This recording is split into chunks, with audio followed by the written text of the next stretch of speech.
And we're live.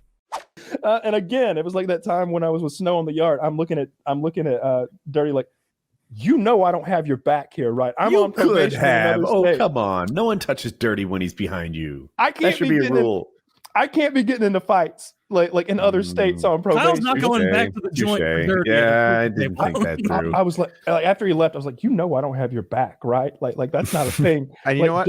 I thought you just didn't have Snow's back, but it seems like there's a lot of guys you don't have their back. If Kyle. I'm on probation, I got nobody's back. I don't even have my own back. I'm running from everything. Like, I'm not trying to get. I don't want them to extend this probation a fucking day. I've been minding my P's and Q's like no other. I don't even drive very much because I'm afraid of speeding tickets. I bought a motorcycle a month or so ago. Like I don't speed on it. The bike could go 130, 140. I'm going 55. I'm just cruising on a crotch rocket. Like I'm just trying so hard not to get in trouble. I just want to get free. It's 50 more days. My favorite Kyle prison story is like the way that he used his social talents to do well in the federal pen. And he would read Harry Potter. Now, Kyle can tell a story, right? Many times Kyle has told me to watch some show and then gives me like a preview of what is going to happen. Oh, this guy does this and then he does that. And then I watch the actual show and it is not as good. It's like, fuck, Kyle's telling of it was better than this Hollywood version. So he would read Harry Potter and then tell it to Snow to ingratiate himself to him and get a protector, get a bodyguard. Yeah, I would entertain. I was like, yeah, it's pretty cool, man. It's this little wizard kid, and it's just all of his life. He's been downtrodden, right? You know, he's living under the fucking stairs. He's got abusive uncle, abusive aunt. They treat him like shit, but he finds out he's a wizard, and not any wizard. He's like, yeah, I know why that is. Yeah, family. He's like, you think I could start on book 1? And I'm like, yeah, man, I got the whole set over here. I gave him. Why doesn't Harry just like use his magic to kill his evil family members? Like, you got any wizard drugs he could traffic? I bet they could make some hot shit. You know, I think a scary fucking guy. It sounds like in this lineup. I think I'm pretty glad that it was Kyle that went to prison because I think the rest of us would have done a decent amount worse in that situation. I mean, I don't know. I know I would be terrible. And Taylor, you don't strike me as the prison guy. Just have to. Doug underestimated. Taylor's a big dude. Taylor's 3 weeks in, I'd give excellent blowjobs. Nice. Important. And there were guys in there that looked just like Woody. They were like accountants and like there were guys in there who were in there for like random Woody shot. I used to be an accountant. Woody used to be an accountant. Wow. Yeah. Oh wow. I feel like there I were guys like into a corner and like do a voice when I first got in, like, yeah, man. And it's like, oh no, this is my flavor now. And those guys, those guys kind of hang together, right? Like if you're like a fucking cholo gangbanger, you probably you hang with the other cholo gangbangers. If you're a black guy, you hang with the black guys, and you're on laundry detail because like that's their racket. They run the laundry detail and they charge you like cash under the table to get extra blankets and shit. Mm-hmm. And but the white dudes who are like not like there's the real criminal white guys who are like bank robbery, fraud, or drugs. And then there's like the accountants who got caught with like fraud, or there was some tax evaders. There was a guy who ran some kind of some sort of like, it was like he ran like that scam from Office Space where he was like defrauding his company. Parts of a penny of every transaction. Yeah, he was literally doing I remember that. Very much like that. Yeah. And those guys hung together too. And so like there was 2 of these guys, and one of them was Indian, you know, from India, not feathers, dots, not feathers. And he said he was he also was an artist, like he liked to draw portraits. And to kill his time in there, he had less than a year. I don't remember exactly how much, but if you had a photograph of a loved one, he would draw it like not a caricature. He would very accurately like recreate it with like pen and paper or whatever, pencil. He had like art pencils. And my friend Snow had a picture of his grandson. And by the way, Snow started having kids at 13, so he's not that old of a guy to have a grandson. Yeah. So he's like, and we're out walking. He's like, yo, I gave Indio a picture of my grandbaby to draw. I was like, oh yeah, that's pretty cool, man. You do a good job. Yeah, but there's a problem. He signed it. I was like, oh yeah, I think he just like signs them. So like, you know, like he's the artist, right? You know, you like sign him in the corner. He's like, he signed it on my grandbaby though. And I'm like, what's this? yo, it looks like you tattooed my grandbaby. My grandbaby ain't got no tattoos. What you thinking? Yet. And I was like, yet. I don't think he meant anything by it, man. And then he asked if he could keep a copy. He did too. And I was like, why you want to keep a copy, a picture of my grandbaby? I think he's a chomo.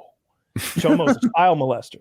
Oh, okay. And so Snow has been in like maximum and then medium security prisons where people get murdered over like potato chips. And in there, the chomos have their own unit. And obviously they can't get child pornography. But what they can get are like the advertisements from newspapers that have like Huggies diapers and like pictures of kids in them, like wearing shorts. Dude, or whatever. This is dark shit. Yeah, this is getting dark. So he's been exposed to that. So all of a sudden he has another inmate who wants to keep a picture of his grandson.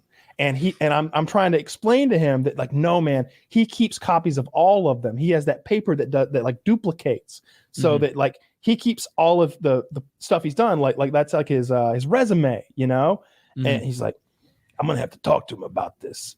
And like, I don't know what he said to that guy, but the next day, like I was with Snow and the Indian guy was like walking by on the track. And he's like, yo, Indio. And the Indian guy turned around like, yes, Mr. Snow. He's like, what's up? Like he must have scared the fucking shit out of him about like pictures of his grandbaby. And I guarantee Indio does not have a picture of Snow's grandson to this day. He gave that up. He gave that up. I guarantee it.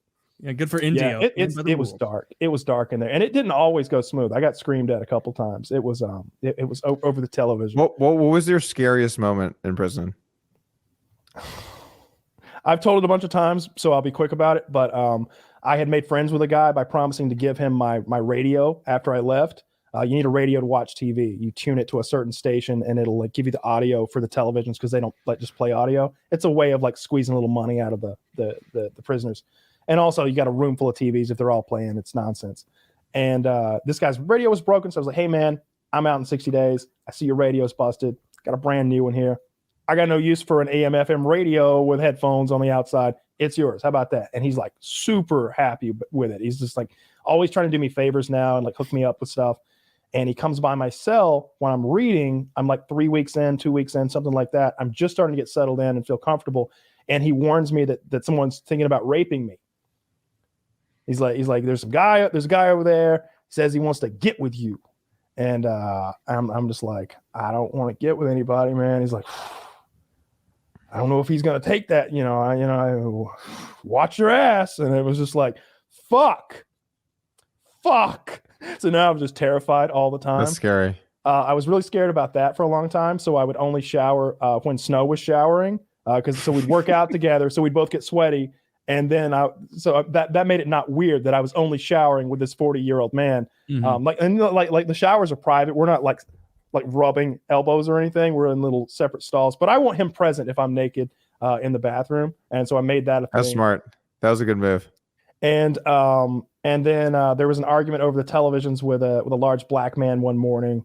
The TVs are divided by race, and I had the white TV on Everybody Loves Raymond. And apparently he wanted to watch. As you should. Yeah. He's like, we watch the news in the morning. And I'm just like, I want to be like, this is the cracker TV, brother. But instead, like I don't know. I tried to save as much face as I could, but still at the same time changing the channel to NBC.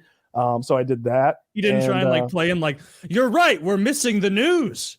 Like, oh shit, the news is on. The local Alabama news. Yeah, so this guy shouldn't have been dictating the white TV though. He shouldn't have, but I wasn't going to stand up for the cracker TV because I was fairly new, and I just wanted to get the fuck out.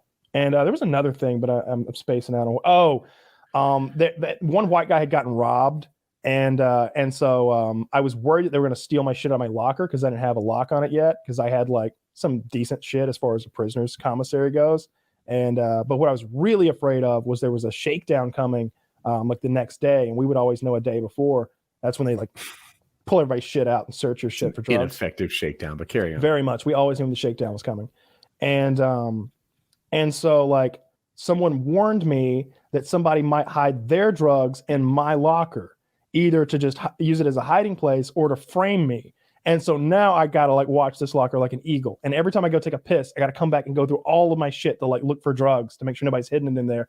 And Snow came through big again. My Mexican cellmate in Spanish, so that nobody else would know, told Snow what my problem was, that I was afraid somebody was gonna quote unquote get me dirty by putting some drugs in my locker.